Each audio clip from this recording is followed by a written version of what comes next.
JD Vance had a recent speech in Munich. I think it was the Munich Security Conference, in which he laid out, I think it was like a four-step plan for US global AI dominance. And I think on its face, US global AI dominance is a good thing. It's important for the United States strategically to have a say in how the technological landscape of artificial intelligence develops over the next, over this upcoming century. It's very important. Now, whether one goes through an open source route or a closed source route, I lean closer to the open source route, but it is very tricky, right? Because of the amount of impact artificial intelligence is going to have. Now, when we're talking about the impact that artificial intelligence is going to have and is inarguably already having as far as the productivity gains that companies are seeing, and then also the automation that companies and people are experiencing, it really hits a nerve for a lot of folks.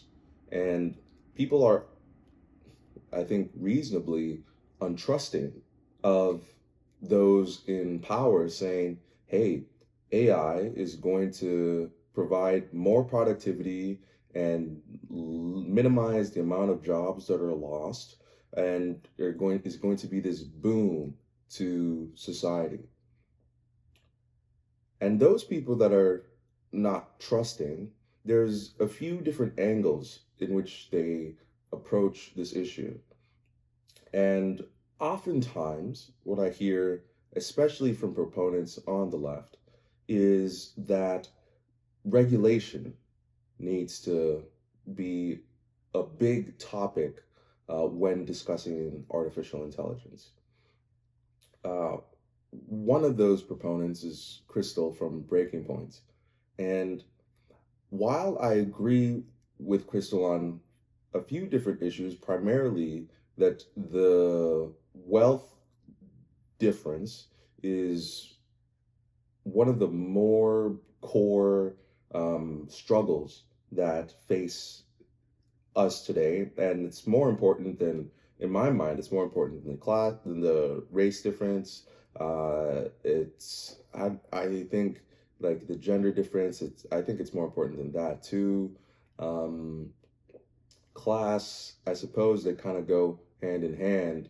But it's really, especially because America is like a capitalist country, and we've moved away from the Christian roots towards a more secular lifestyle or secular way of belief in which the dollar is king. How the dollar works and moves its way through the society becomes incredibly important, right? So I agree with Crystal on that front, and I think that approaching the way that U.S. domestic policy and domestic relations work from that fundamental area and saying, okay, one, how can we provide more not only opportunity but more return to the investor, those the American citizen, because we're investing our time, energy, money into making America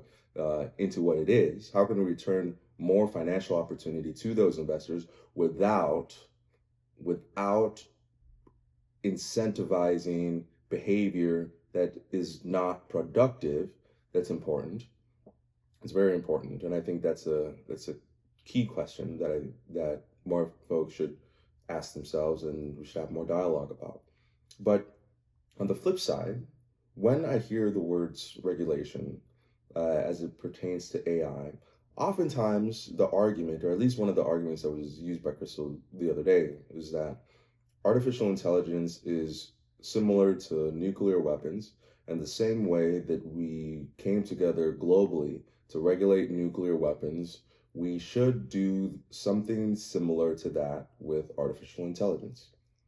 And I think that that is an argument filled with a ton of holes, that it's laughable and a little bit irritating to hear.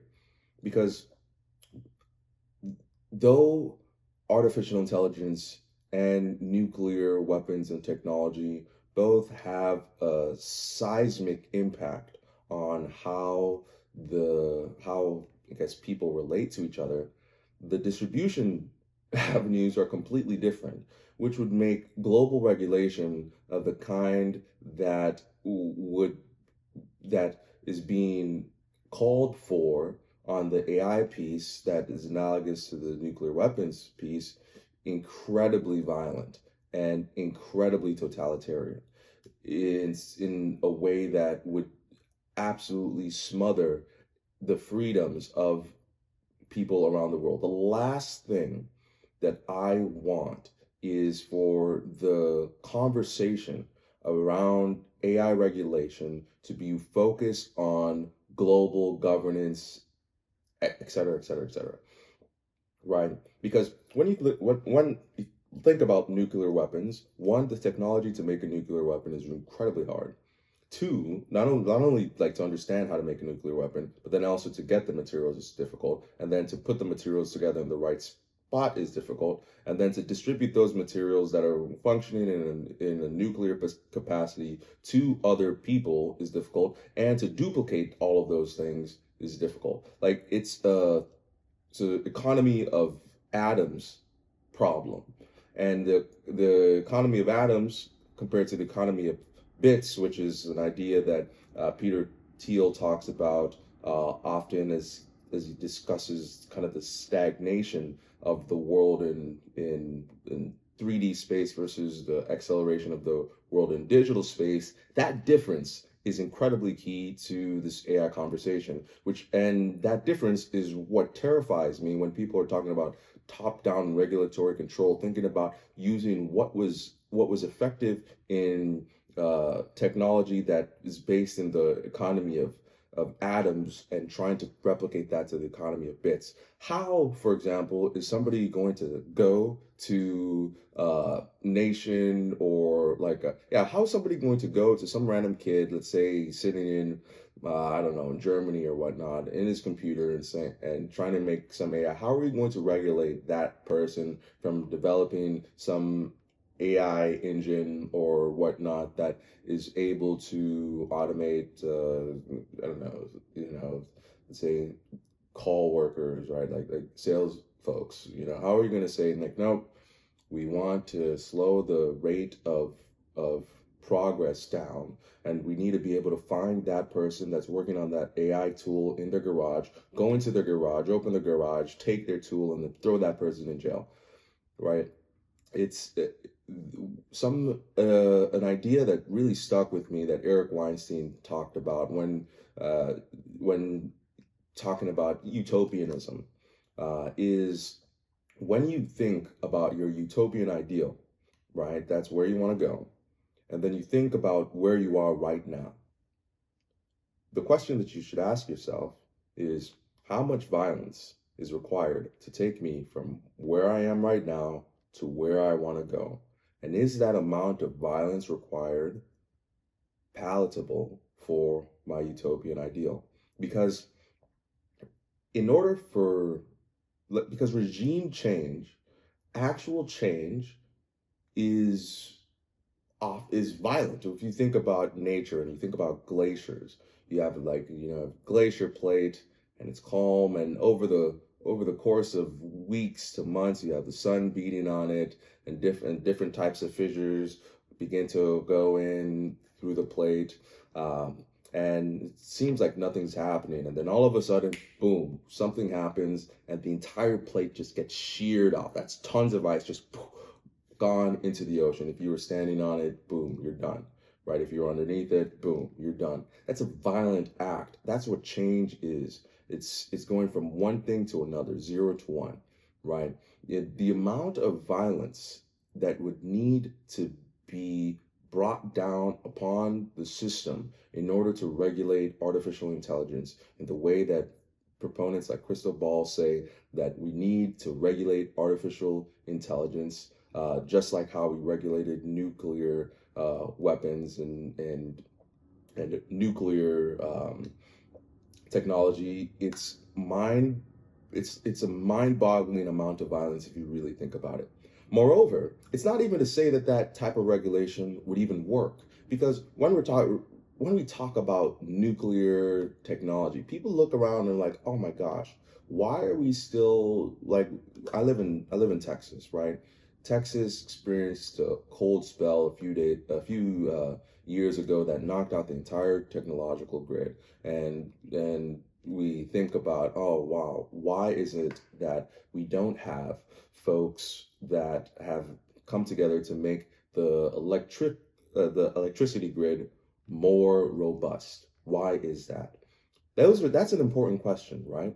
One of the ways that we've tried to become green, right, more resilient, is solar, wind, geothermal. But the nuclear method, which if you talk to many people today that are actually experts in the field, they would say that nuclear technology has advanced way more and way further than the Chernobyl-esque technologies in like the 1900s, right?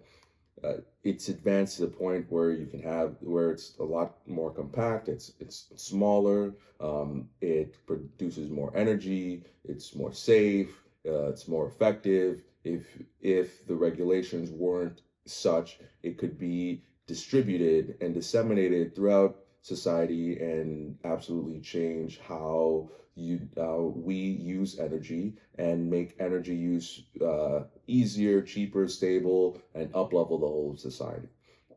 That's that's the argument that proponents of nuclear technology use, and even proponents that like people that aren't necessarily proponents understand that at this point the technology has evolved to such an extent that if the regulations were lax or decrease as far as the kind of the vice-like grip in which it was initially implemented, things would change pretty quickly, right? And so I bring it up to say, like, even when regulations were passed within the nuclear age, the way that they were passed was such that it hamstrung not only the United States but the rest of the world as far as moving into a green direction or off coal, off oil. And in that same vein, the biggest proponents of climate these days, which are primarily also on the left, that say, oh, we're anti-oil, anti-big oil, like anti-coal, we want to be clean and whatnot. They're on this. If that's the real goal, they're on the same side of the nuclear folks, and so then they would be advocating for the like repealing of the regulations. But the thing is, when you put a law into place, it's so hard to change that law. One thing that Elon mentioned that I thought was incredibly poignant was that the government doesn't have a delete function. The government just adds on, just has an addition function, right? You pass a law, it goes into the books. You pass another law, it goes into the books. You pass another law, it goes into books. It's really hard for government to take a step back and say, okay, over the past 10 years, you've passed 10,000 laws. Which of these aren't good and need to be removed? And which of these are and need to continue? And which of these do we need to modify? It doesn't work that way. It's kind of just like you're painting it on a wall and you're just adding more and more layers of paint, right? And so when you take that in mind and you're talking about AI regulation, we're talking about a technology that one is in the world of of bits rather than the world of atoms. Two, the pathway of regulation, even in the world of atoms, when talking about nuclear, hamstrung society to such an extent that the whole flying cars or incredibly cheap energy is now seen more as a pipe dream than anything, and the pathways to opening up that future has diminished ultimate like in mass amounts.